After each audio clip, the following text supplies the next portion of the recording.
Assalamualaikum warahmatullahi wabarakatuh. Perkenalkan, kami dari kelompok 6 dengan saya sendiri Fiona Cornelia Putri Kodestama, nomor NPM 212200014, serta rekan saya bernama Abdan Arizal Fahmi, nomor NPM 212200031. Di video ini kami akan menjelaskan materi tentang penilaian berbasis kelas, yaitu tentang pengertiannya, tujuannya, fungsi, objek, tekniknya, lalu abis itu prinsip-prinsip, manfaatnya, dan jenis-jenis. Langsung saja ke video pembahasannya. A. Pengertian penilaian berbasis kelas. Penilaian berbasis kelas atau PBK merupakan suatu proses pengumpulan pelaporan dan penggunaan informasi tentang hasil belajar siswa dengan merupakan prinsip-prinsip penilaian berkelanjutan, otentik, akurat, dan konsisten dalam kegiatan pembelajaran di bawah kewenangan guru di kelas. PBK mengidentifikasi pencapaian kompetensi dan hasil belajar yang dikemukakan melalui pernyataan yang jelas tentang standar yang harus dan telah dicapai disertai dengan peta kemajuan belajar siswa dan pelaporan. B. Tujuan dan fungsi penilaian berbasis kelas. Sebagai evaluasi pendidikan pada umumnya, PBK juga bertujuan untuk memberikan suatu penghargaan atas pencapaian hasil belajar siswa dan sekaligus sebagai umpan balik untuk meneguhkan dan untuk melakukan perbaikan program dan kegiatan pembelajaran. Jadi, PBK berusaha untuk memahami secara lebih konkret atas pencapaian hasil belajar siswa dan sekaligus memahami seluruh kegiatan proses belajar, pencapaian kurikulum, alat, bahan, dan metodologi pembelajaran. Secara agak terperinci, tujuan penilaian berbasis kelas pada intinya adalah untuk memberikan informasi mengenai kemajuan hasil belajar siswa secara individual dalam mencapai tujuan pembelajaran sesuai dengan kegiatan belajar yang dilakukannya. 2. Memberikan informasi yang akurat guna lebih memberdayakan kegiatan belajar lebih lanjut baik terhadap individu siswa masing-masing maupun untuk keseluruhan siswa.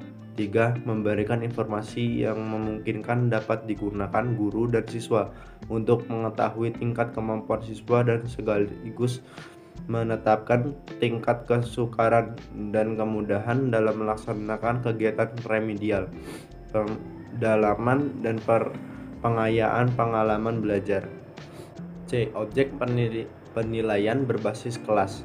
Objek evaluasi hasil belajar menurut Bloom terdiri dari 3 ranah, antara lain ranah kognitif, ranah efektif, ranah psikomotor.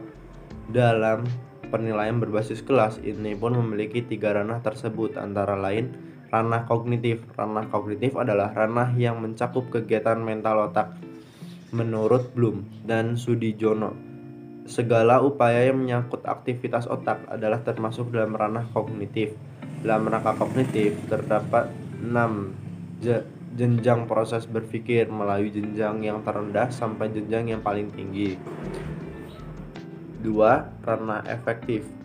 Ranah efektif adalah ranah yang berkaitan dengan sikap dan nilai. Beberapa pakar menyatakan bahwa sikap seorang dapat diramal perubahannya bila seorang telah memiliki penguasaan kognitif tingkat tinggi.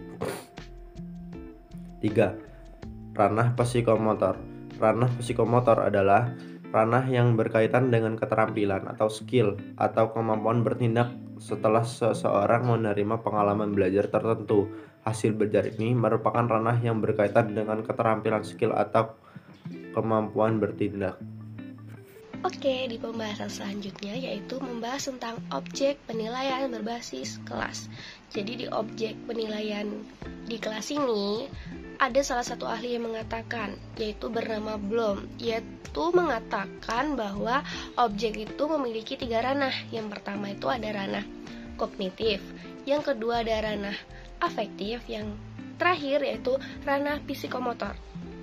Ranah kognitif. Ranah kognitif itu apa sih?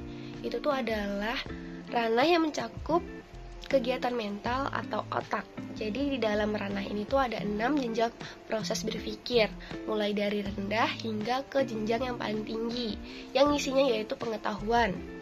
Yang kedua pemahaman, yang ketiga itu ada penerapan, yang keempat ada analisis, sintesis, dan yang terakhir tuh ada penilaian atau penghargaan. Jadi, ranah kognitif itu digunakan untuk menilai aspek penguasaan materi yang digunakan dalam bentuk tes yang dapat mengukur ke-6 tingkatan tadi. Yang selanjutnya ada ranah afektif. Ranah afektif itu adalah ranah yang berkaitan dengan sikap dan nilai. Jadi, ciri-ciri hasil belajar ini akan tampak pada peserta didik dalam berbagai tingkah laku. Contohnya itu seperti perhatian mereka terhadap pelajaran. Yang kedua itu kedisiplinan, lalu ada motivasi belajar, terus rasa hormat kepada guru, dan lain sebagainya. Oke, yang terakhir tuh ada ranah psikomotor. Ini nih berkaitan tentang keterampilan. Jadi tuh atau kemampuan bertindak setelah seseorang menerima pengalaman belajar tertentu. Poin selanjutnya yang akan saya bahas yaitu tentang prinsip-prinsip penilaian berbasis kelas. Jadi sebagai bagian dari kurikulum berbasis kompetensi pelaksanaan PBK. PBK itu apa sih? Jadi PBK itu singkatan dari penilaian berbasis kelas. Jadi pelaksanaan PBK itu sangat dipengaruhi oleh berbagai faktor dan komponen di dalamnya. Jadi namun demikian, guru itu mempunyai posisi sentral untuk menentukan keberhasilan dan kegagalan dalam kegiatan ini. Jadi untuk melakukan pelaksanaan penilaian itu memiliki prinsip-prinsip. Jadi yang utama itu ada prinsip valid. Jadi di dalam prinsip valid ini nih, PBK tuh harus mengukur objek yang diukur menggunakan jenis alat ukur yang tepat atau valid. Apabila alat ukur itu tidak memiliki kesahan dan tidak dapat dipertanggungjawabkan, maka data yang masuk itu salah, sehingga kesimpulan yang ditarik juga besar kemungkinan itu menjadi salah. Mendidik, jadi PBK itu harus, dalam mendidik ini tuh PBK itu harus memberikan sumbangan positif atas pencapaian siswa yang hasil belajar siswa. Jadi oleh karena itu PBK itu dinyatakan tuh dia tuh kayak harus memberikan penghargaan atau memotivasi siswa yang berhasil. Selanjutnya yaitu yang ketiga itu ada berorientasi atau kompetensi. Jadi PBK tuh harus menilai pencapaian kompetensi siswa yang meliputi seperangkat pengetahuan, ada sikap, lalu keterampilan, nilai yang terfleksikan dalam kebiasaan berpikir dan bertindak. Jadi dengan ini nih, maka ukuran-ukuran keberhasilan pembelajaran itu akan dapat dilihat secara jelas dan terarah. Yang selanjutnya itu yang keempat, adil dan objektif. Jadi PBK itu harus mempertimbangkan keadilan dan objektif siswa, karena contohnya tuh tidak kayak membeda-bedakan jenis kelamin, kebudayaan, serta lainnya. Kalau ada ketidakadilan dalam penilaian, dapat menyebabkan menurunnya motivasi belajar siswa. Yang terakhir itu ada bermakna. Jadi itu PBK itu diharapkan mempunyai makna yang signifikan bagi semua pihak.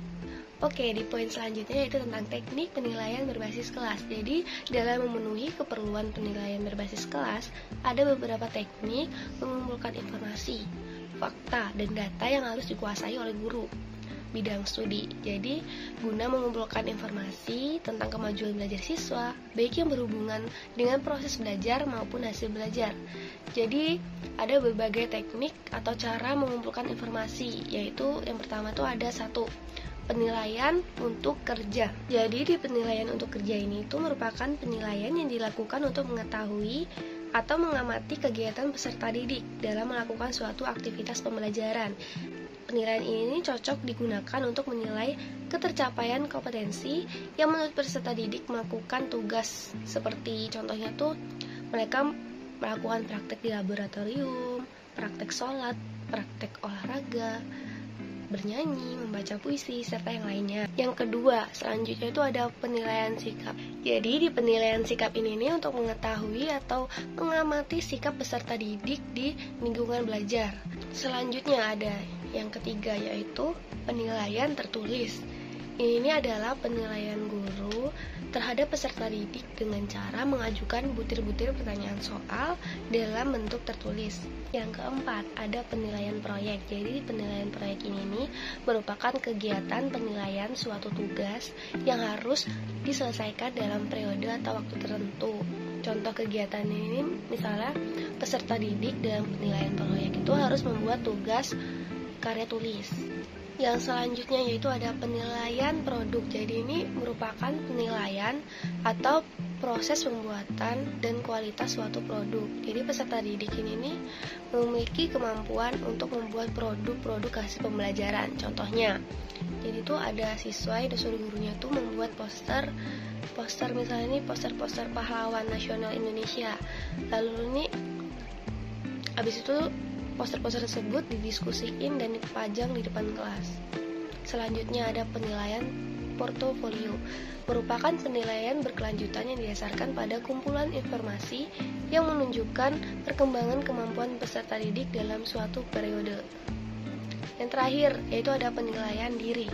Jadi dalam penilaian diri ini itu adalah suatu teknik penilaian di mana peserta didik diminta untuk menilai dirinya sendiri, berkaitan tentang status, proses, tingkat pencapaian kompetensi yang dipelajarinya. Oke, habis membahas poin-poin tadi, saya akan membahas poin selanjutnya yaitu tentang manfaat penilaian berbasis kelas.